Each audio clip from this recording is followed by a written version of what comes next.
yung ampalaya. Wala itong ibang sahog. Ito lang yung kamatis, sibuyas, at saka Ayan. Wow! Sarap na po mga kating. So, yan mga kating. Hi mga ka-team! Magandang tanghali po sa inyong lahat dyan. So for today's vlog po mga ka-team is magluluto po tayo ngayon ng ampalaya with egg po mga ka-team. So paulit-ulit na lang po itong ano na to, luto na to. Ayan. So mag-gisa na po si mama. Ayan po mga ka-team. So kakarating ko lang po pala mga ka-team galing sa school. Hindi nakakapagod kasi sobrang init po mga ka-team ba. Tapos sobrang traffic rin po. Kaya natagalan po ako sa pag-uwi. At yung malapit na rin mag 1 PM po mga katim. So yun mga katim, prepare ko na lang siya agad para pagdating ni Lynette is yung pagluto na ba. Nababad na rin namin yung ampalaya. Galing ito sa garden mga katim. So sayang naman, kinuha ko kanina. So, yan na lang binala ko na.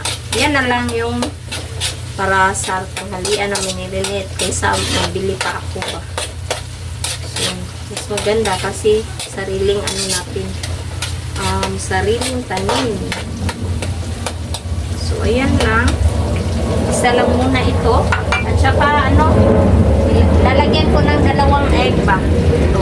Napatil ko lang. Hindi pa po ako nakabihis po mga kating. So pagtapos po natin magluto, magbihis na po ako. Para na kasi sobrang na talaga. May pawis na mga kating.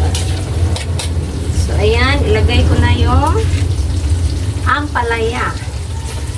Wala itong ibang sahog. Ito lang yung kamatis, sibuyas at saka yung bawang. Ayan. Madali lang din itong lutuin mga kating. Isa-isa lang ng konti at saka pinanipis ko yung paghiwa ba para hindi siya masyadong mapait. So ganyan lang. Hayaan lang natin muna. Takip lang.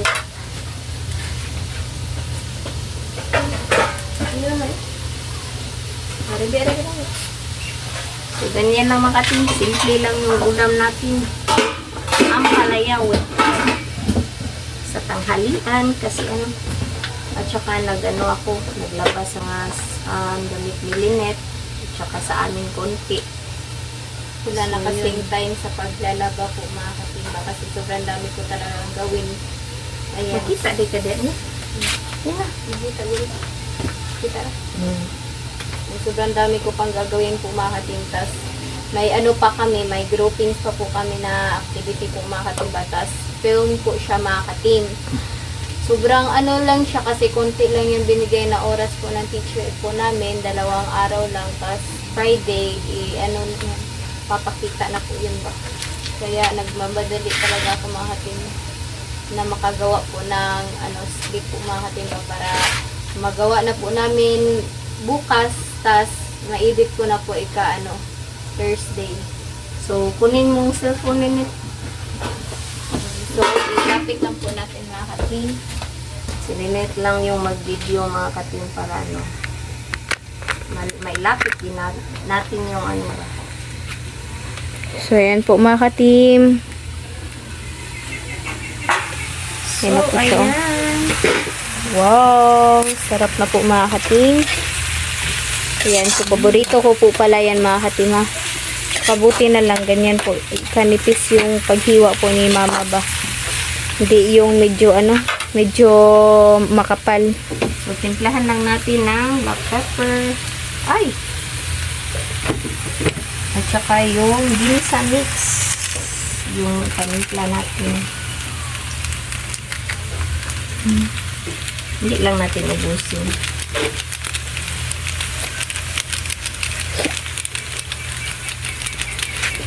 Ayan.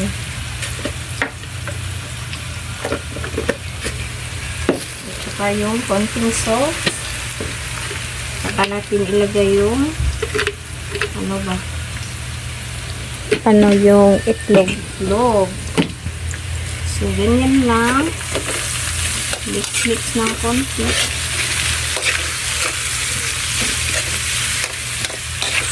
Ayan. Tapos ilagay na natin yung itlog, mga kati. Kasi gutom na po. So, ayan.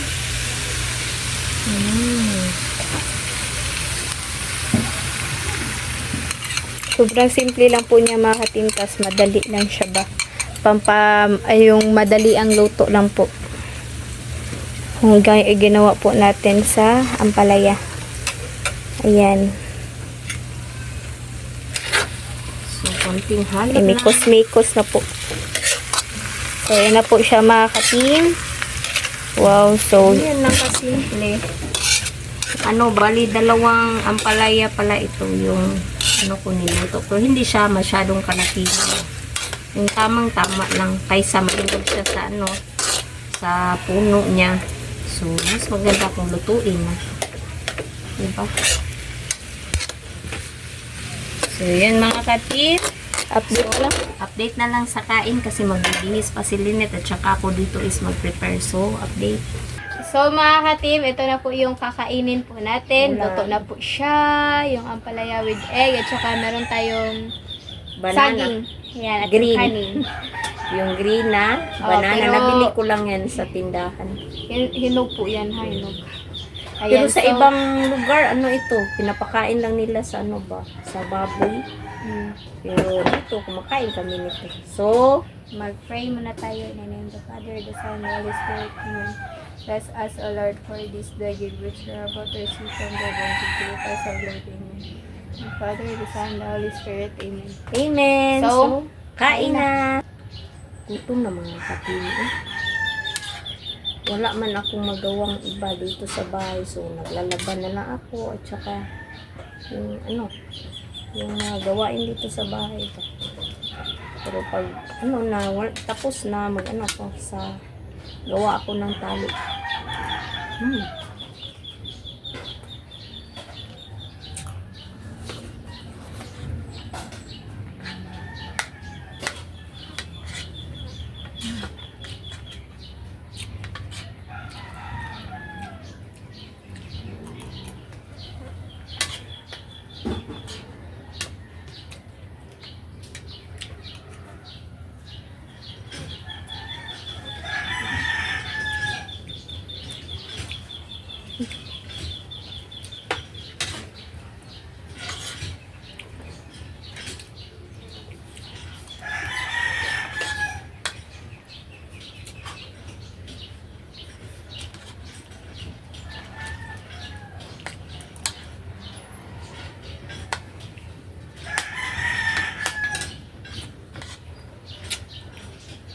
Po mga ka-team, ito po yung pinaparis po namin sa kanin po ba. Kapag walang ulam. Ayan. Ulam din yun. Pwede rin siyang ulamin po ba.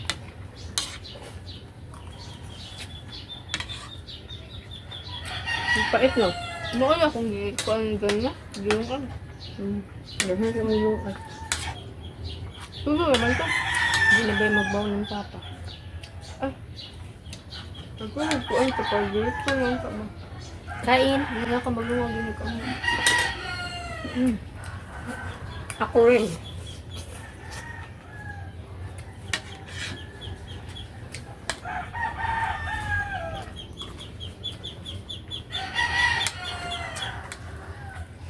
Tamis din ito ng saging.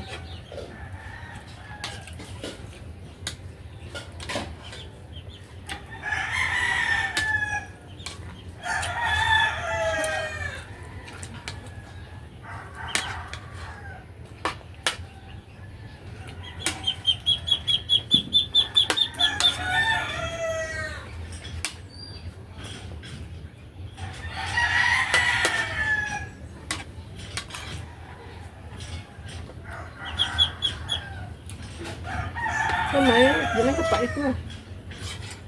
Gamay.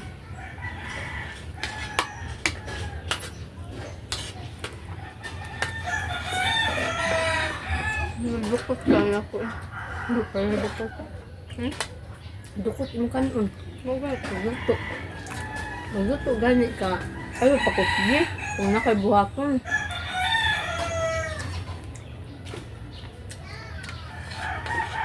Yung ampalaya namin mga katim, ano siya, maganda talaga siya, hindi siya green na green. Buti naka ano siya, nakaproduce siya ng ano bunga ba. Kasi nung tag-init, hindi siya namumunga. Pero nung nakatikim na siya ng ulan ba, Start nag-ano na siya. yung ano niya. At saka yung cantaloupe namin, may ano na siya, parang, ano na, bunga na talaga siya ba? Doon. Ano mo na? Ano na? May bunga na kasi malaki-laki na yung bunga. Right, at last, Finally. hindi ko ina-expect na ano talaga siya ba? Mamumunga talaga. Makaano na naman tayo kung Makamerienda. O, palamig. kapag ano siya, yung like, bubunga talaga siya ba? Yung perfect na talaga yung bunga niya ba? Yan, makapalamig po tayo. Kung malamig na gana yung panahon, magpapaano pa tayo.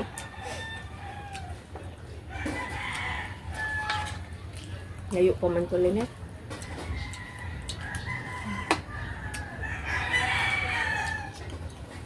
Hmm?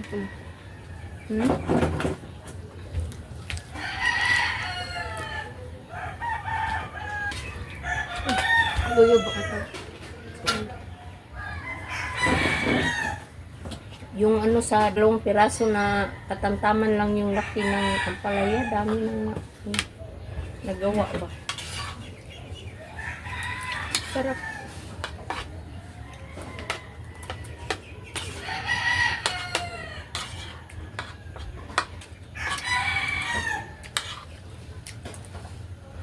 Ako butang baby kaya ikaw para sa kanila.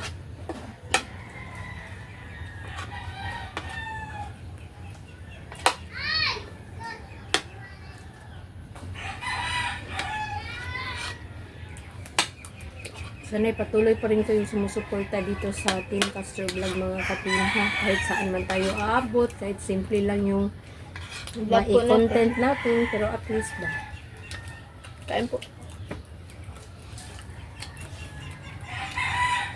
Parang maipakita namin yung daily life namin dito sa simpleng pamumuhay. Hindi naman ano yung inuulam namin, hindi laging masarap, at least masaya kami na masaya din po Hindi kami hindi sa dili masarap ka ng kuan siya baka ng mura lang po or affordable yung ano namin.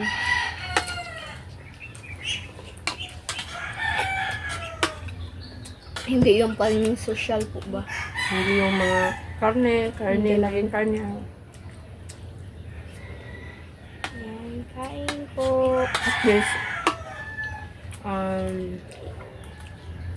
taus-puso po namin itong niluluto. So, parang nasa puso po yung pagluto namin. May pagmamahal. May pagmamahal pala.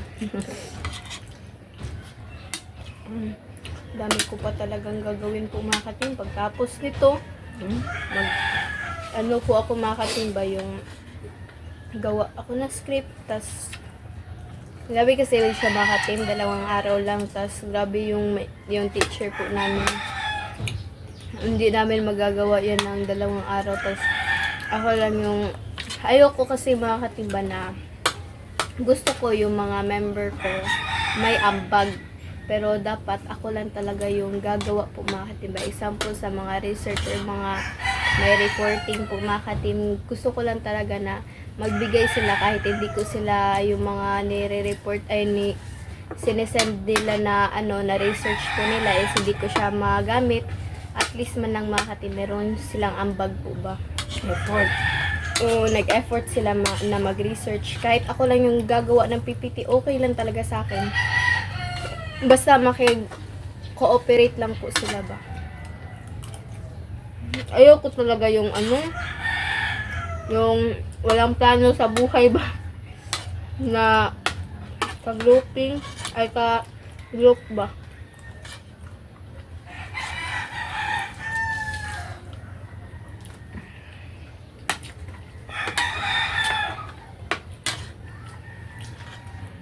Buti na lang po mga ka-team kasi yung mga member ko po is kaibigan ko lang po mga ka-team ba. Tapos makikipag-cooperate lang po sila sa akin. Tapos nagbibigay rin sila ng idea. Hindi katulad ng mga ng mga ibang leader po mga ka-team na yung idea lang talaga nila, yung inaano nila ba, yung ginagawa nila ba, hindi sila nag-a-ask ng idea sa mga member nila kung maganda ba yung idea na yun, ganun. Gusto ko talaga marinig yung mga nila, mga idea po nila.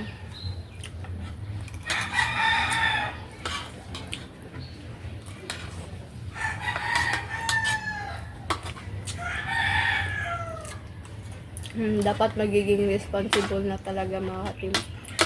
Kasi grade 9 na. Ilang steps na no?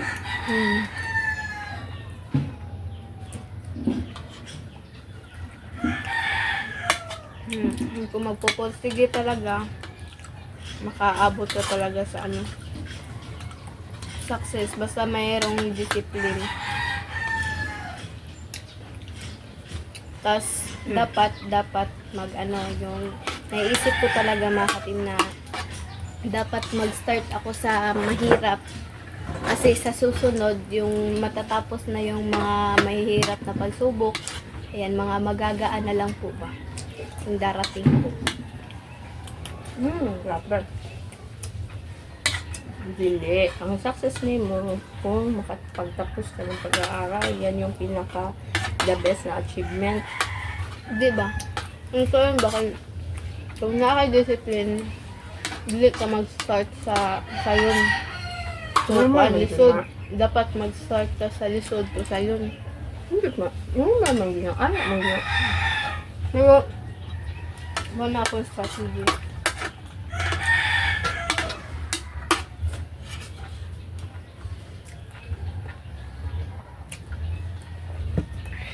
Dapat focus lang talaga.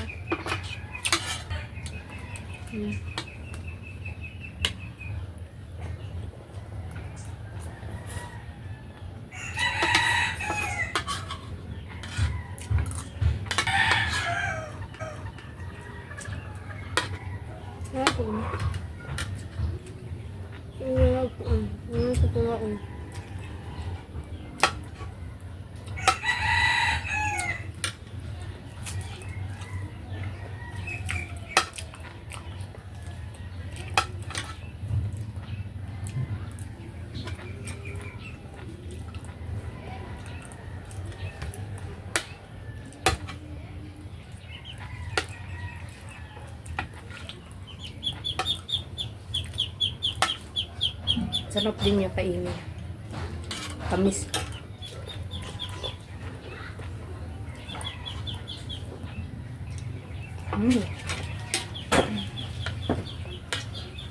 Tapos na ako makakatim. Silinit na lang.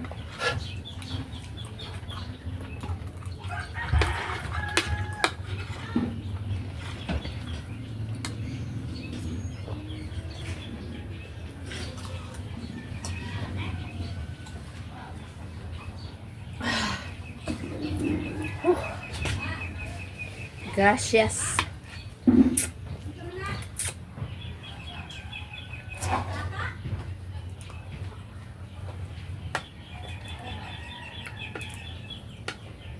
Super sarap. Simpleng ulam pero sobrang busog.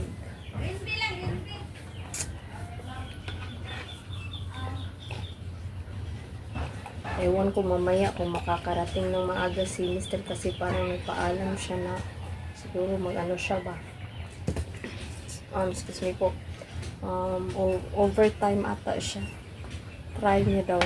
Pero hindi siya sure. Baka lang. So mga ka-team, Basta overtime ako mga 12 na. Hindi ra pila ka oras.